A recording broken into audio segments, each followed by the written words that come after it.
Heine by Heinrich Heine.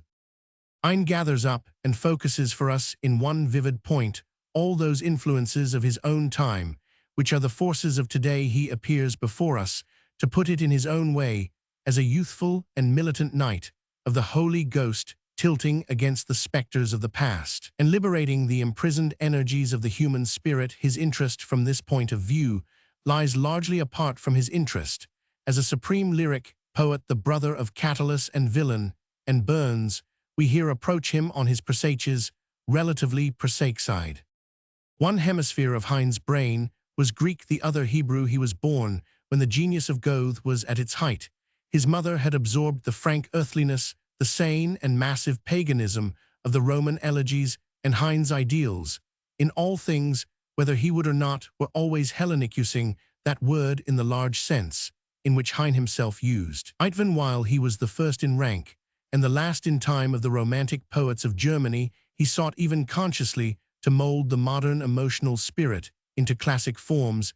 He wrought his art simply and lucidly. The aspirations that pervade it are everywhere sensuous, and yet it recalls oftener the turbulent temper of Catullus than any serener ancient spirit.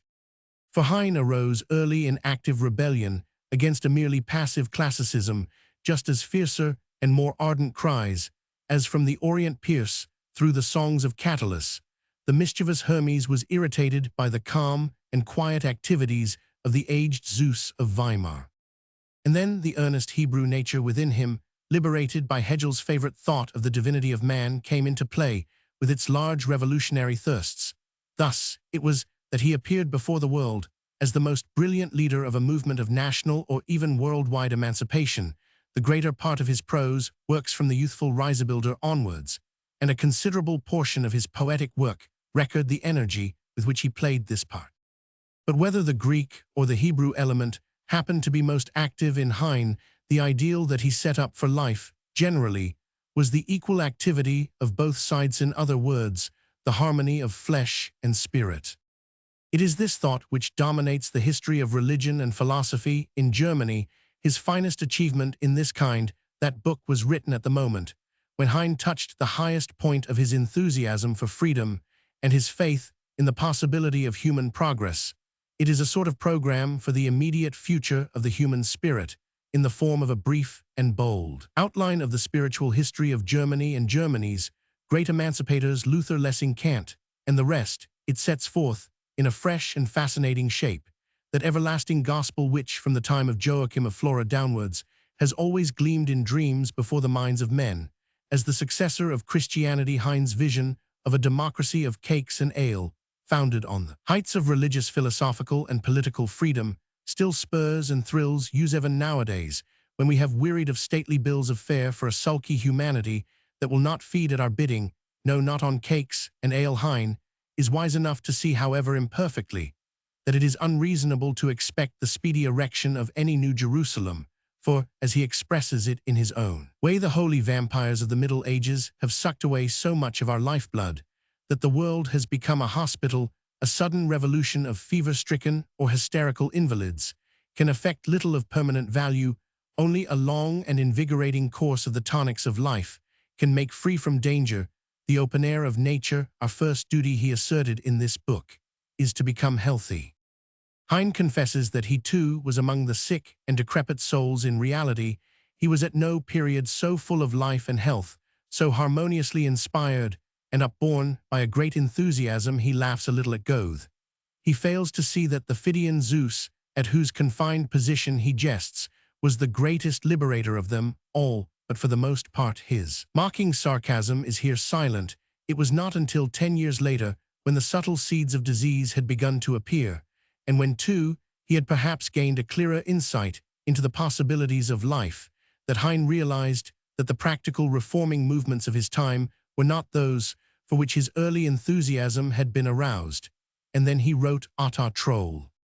With the slow steps of that consuming disease, and after the revolution of 1848, Heine ceased to recognize, as of old, any common root for his various activities, or to insist on the fundamental importance of religion. Everything in the world became the sport of his intelligence.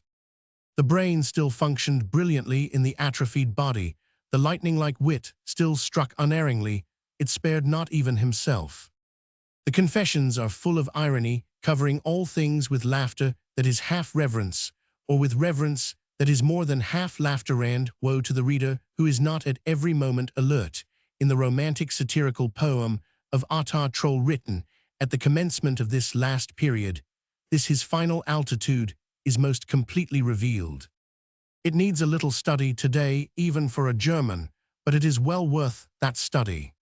Attain, the history of a dancing bear who escapes from servitude, is a protest against the radical party, with their narrow conceptions of progress, their tame ideal of bourgeois equality, their little watchwords, their solemnity, their indignation at the human creatures, who smile even in their enthusiasm. All these serious concerns of the tribunes of the people are bathed in soft laughter, as we listen to the delicious, childlike, monotonous melody in which the old bear, surrounded by his family, mumbles or mutters of the future attain is not, as many have thought, a sneer at the most sacred ideals of men. It is rather the assertion of those ideals against the individuals who would narrow them down to their own petty scope. There are certain mirrors, Heine said, so constructed that they would present even Apollo as a caricature, but we laugh at the caricature, not at the god. It is well to show, even at the cost of some misunderstanding, that above and beyond the little ideals of our political progress, there is built a yet larger ideal city, of which also the human spirit claims citizenship. The defense of the inalienable rights of the spirit, Heine declares, had been the chief business of his life.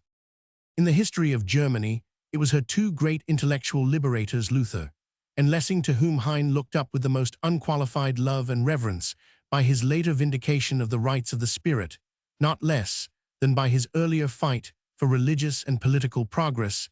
He may be said to have earned for himself a place below indeed, but not so very far below those hardy and sound-coloured iconoclasts. To reach the root of the man's nature, we must glance at the chief facts of his life. He was born at Dusseldorf on the Rhine, then occupied by the French, probably on the 13th of December 1799. He came by both parents of that Jewish race, which is, as he said once, the dough whereof gods are kneaded. The family of his mother, Betty van Geldern, had come from Holland. A century earlier, Betty herself received an excellent education. She shared the studies of her brother, who became a physician of repute. She spoke and read English and French. Her favorite books were Rousseau's Emile and Goethe's Elegies. Some letters written during her 25th year reveal a frank, brave, and sweet nature. She was a bright, attractive little person, and had many wooers. In the summer of 1796, Samson Heine, bearing a letter of introduction, entered the house of the Van Gelderns. He was the son of a Jewish merchant settled in Hanover, and he had just made a campaign in Flanders and Brabant in the capacity of commissary, with the rank of officer under Prince Ernest of Cumberland. He was a large and handsome man, with soft blonde hair and beautiful hands. There was something about him, said his son, a little characterless and feminine. After a brief courtship, he married Betty and settled at Dusseldorf as an agent for English velveteens. Harry, so he was named after an Englishman, was the first child, while from his rather weak and romantic father came whatever was loose and unbalanced in Heine's temperature.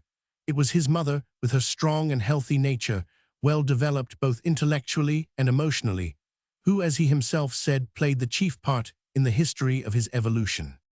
Harry was a quick child. His senses were keen. Though he was not physically strong, he loved reading, and his favorite books were Don Quixote and Gulliver's Travels. He used to make rhymes with his only and much-loved sister Lot, and at the age of 10, he wrote a ghost poem, which his teachers considered a masterpiece. At the Lyceum, he worked well at night, as well as by day. Only once, at the public ceremony at the end of a school year, he came to grief. He was reciting a poem when his eyes fell on a beautiful fair-haired girl. In the audience he hesitated, stammered, was silent, fell down fainting. So early he revealed the extreme cerebral irritability of a nature absorbed in dreams and taken captive by visions. It was not long after this, at the age of 17, when his rich uncle at Hamburg was trying in vain to set him forward on a commercial career, that Heine met the woman who aroused his first and last profound passion, always unsatisfied, except in so far as it found exquisite embodiment in his poems. he never mentioned her name. It was not till after his death that the form standing behind this Maria Zulema Ivlina of so many sweet, strange, or melancholy songs was known to be that of his cousin Amalie Heine. With his uncle's help, he studied law at Bonn, Göttingen, and Berlin. At Berlin, he fell under the dominant influence of Hegel, the vanquisher of the Romantic school of which Schelling was the philosophically representative. Heine afterwards referred to this period as that in which he herded swine with the Hegelians. It is certain that Hegel exerted great and permanent influence over him. At Berlin in 1821 appeared his first volume of poems, and then he began to take his true place. At this period, Heine is described as a good-natured and gentle youth, but reserved, not caring to show his emotions. He was of middle height and slender, with rather long light brown hair. In childhood it was red, and he was called rather hairy, framing the pale and beardless oval face, the bright blue short-sighted eyes, the Greek nose, the high cheekbones, the large mouth, the full half-cynical half-sensual lips. He was not a typical German like Goethe. He never smoked, he disliked beer, and until he went to Paris, he had never tasted sauerkraut.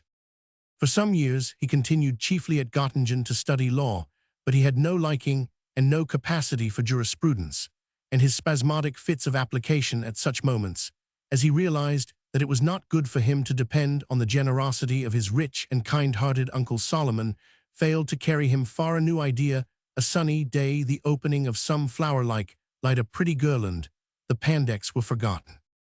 Shortly after he had at last received his doctor's diploma, he went through the ceremony of baptism in hope of obtaining an appointment from the Prussian government. It was a step which he immediately regretted, and which, far from placing him in a better position, excited the enmity both of Christians and Jews. Although the Heine family had no very strong views on the matter, Heine's mother, it should be said, was a deist, his father indifferent, but the Jewish rites were strictly kept up. He still talked of becoming an advocate, until in 1826, the publication of the first volume of the Reisebilder gave him a reputation throughout Germany by its audacity, its charming and picturesque manner, its peculiarly original personality. The second volume, bolder and better than the first, was received with delight very much mixed with horror, and it was prohibited by Austria, Prussia, and many minor states. At this period Heine visited England too. He was then disgusted with Germany and full of enthusiasm for the land of freedom. An enthusiasm which naturally met with many rude shocks, and from that time dates the bitterness with which he usually speaks of England. He found London, although owing to a clever abuse of Uncle Solomon's generosity, exceedingly well supplied with money, frightfully damp and uncomfortable. Only the political life of England attracted him, and there were no bounds to his admiration of Canning. He then visited Italy to spend there the happiest days of his life, and having at length realized that his efforts to obtain any government appointment in Germany would be fruitless, he emigrated to Paris. There, save for brief periods, he remained until his death. This entry into the city, which he had called the New Jerusalem, was an important epoch in Heine's life. He was 31 years of age, still youthful and eager to receive new impressions. He was apparently in robust health, notwithstanding constant headaches. Gautier describes him as in appearance a sort of German Apollo. He was still developing, as he continued to develop even up to the end. The ethereal loveliness of the early poems vanished, it is true, but only to give place to a closer grasp of reality, a larger laughter, a keener cry of pain. He was now heartily welcomed by the extraordinarily brilliant group then living and working in Paris, including Victor Hugo, George Sand, Balzac, Michelet, Alfred de Musset, Gautier, Chopin, Louis Blanc, Dumas, Saint-Beuve, Quinet, Berlioz, and many others. And he entered with eager delight into their manifold activities. For a time also, he attached himself rather closely to the school of Saint Simon, then headed by Enfantin.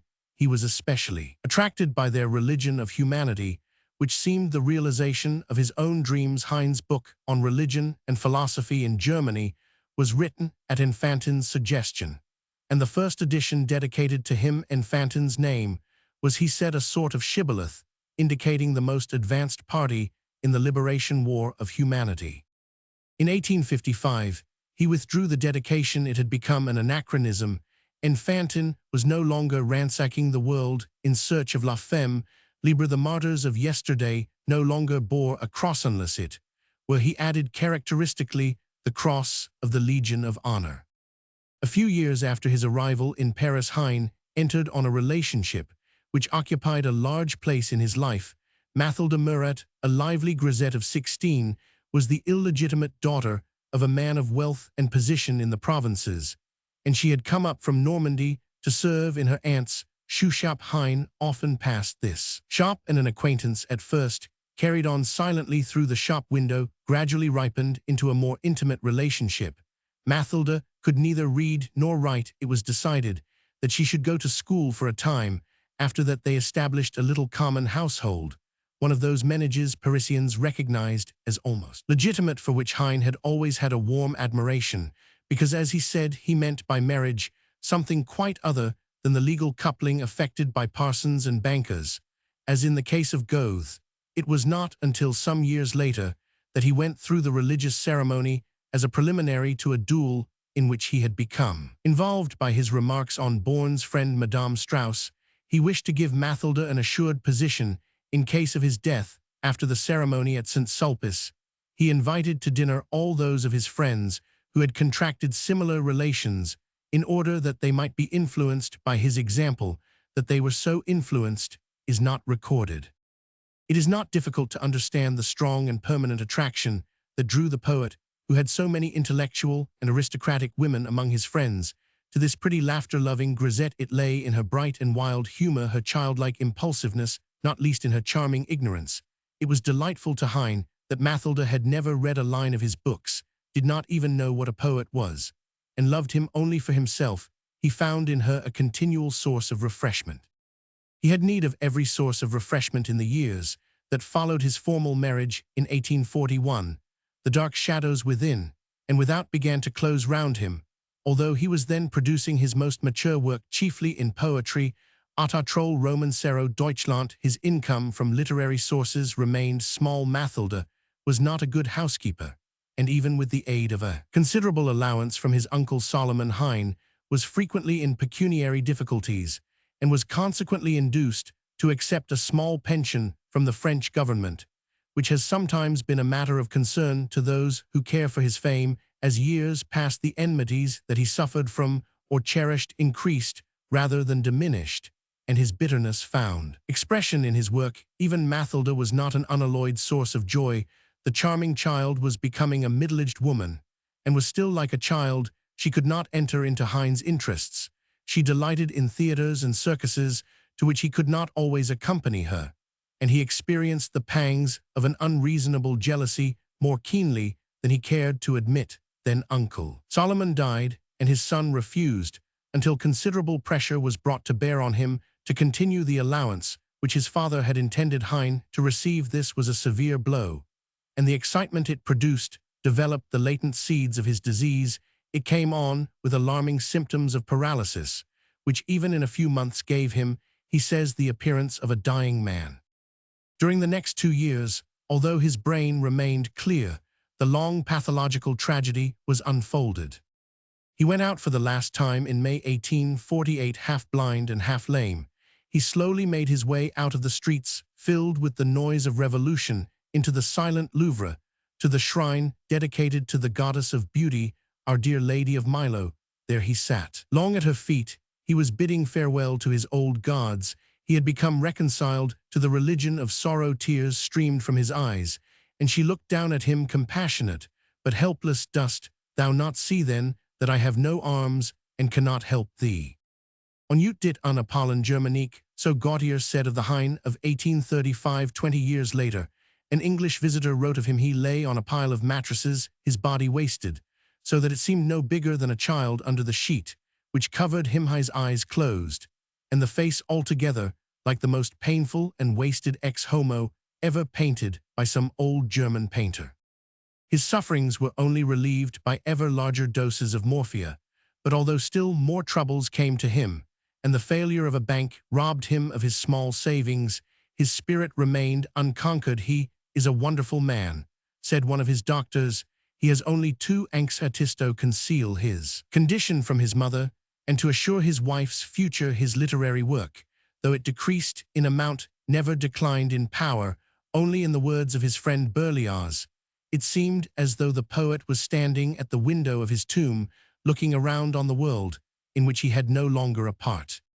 He saw a few friends of whom Ferdinand Lassalle, with his exuberant power and enthusiasm, was the most interesting to him as the representative of a new age and a new social faith, and the most loved, that girlfriend who sat for hours or days at a time by the mattress grave in the Rue d'Amsterdam reading to him or writing his letters or correcting proofs to the last, the loud bright voice of Mathilde when he chanced to hear it scolding the servants or in other active exercise often made him stop speaking.